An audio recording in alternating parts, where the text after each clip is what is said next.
যত দিন যাচ্ছে ততই কিন্তু তিতলির দুষ্টুমি দিনে দিনে বেড়েই চলেছে। কোনো রকমে তাকে সকালের ব্রেকফাস্টটা কমপ্লিট করিয়ে আমি চলে এসেছি রান্নাঘরে।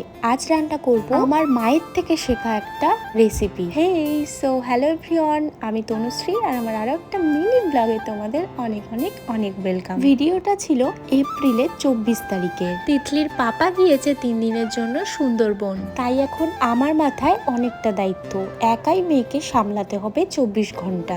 অনেক দিন ধরেই ইচ্ছা করছিল মায়ের হাতের এই রান্নাটা খাওয়ার জন্য, তাই নিয়েছিলাম বেশ কিছুটা উচ্ছে, কাঁচকলা আর জানো তো তিতলির বেশ কয়েকদিন ধরে একটু লুজ মোশন হচ্ছে, তাই ওর জন্য আনা এই শিঙি মাছগুলো ওকে দেওয়ার সাহস পাচ্ছি না। ওকে এখন আমি শুধুমাত্র কাঁচকলা দিয়েই ভাত দিচ্ছি, তাই এই মাছগুলো দিয়েই রান্নাটা আজকে করব। জানি মায়ের মতন বানানো সম্ভব না, তবুও মা যেভাবে রান্নাটা করে সেইভাবেই চেষ্টা করছি। রান্নাটা একটু তেতো হলেও জানো তো এই গরমে শরীরের জন্য ভীষণই উপকারী। শুধু পার্থক্য কি জানো তো, আগে মা জোর করে খাওয়াতো আর এখন নিজেকে রান্না করে খেতে হয়। সে যাই হোক, দিনে দিনে তিতলির দুষ্টুমি কিন্তু বেড়েই চলেছে। একটু চোখের আড়াল হলেই কখন কি করে বসে বোঝাই মুশকিল। এদিকে তিতলি স্নান করানোর সময় হয়ে গিয়েছিল, তাই ওকে স্নান করিয়ে আমিও কিন্তু স্নান করে চলে এসেছি। এখন বেশ কিছু জামা কাপড় আছে যেগুলো মেলতে হবে। একটা সময় জানো তো খুব চাইতাম আমার পিছন পিছন সারাক্ষণ কেউ একজন ঘুরতে থাকুক, মানে এক কথায় বলতে পারো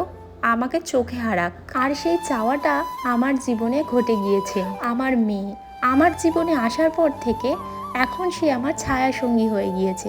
আমি যেখানেই যাই সে সেখানেই চলে যায়। সারাটা দিন এই ছোট্ট মানুষটা আমার পেছনে পেছনে সারা বাড়ি ময় ঘুরতে থাকে। আর কখনো যদি একটু কোলে তুলে নিই তাহলে যে তার কি আনন্দ তা না দেখলে বোঝার উপায় নেই। এইরকম ছায়া সঙ্গী তোমাদের কাদের কাদের বাড়িতে আছে অবশ্যই একটা কমেন্ট। চলো তাহলে ভিডিওটা এখানেই শেষ করছি, আবারও দেখা হবে নতুন কোনো ভিডিওর সাথে। ততক্ষণের জন্য টাটা, বাই।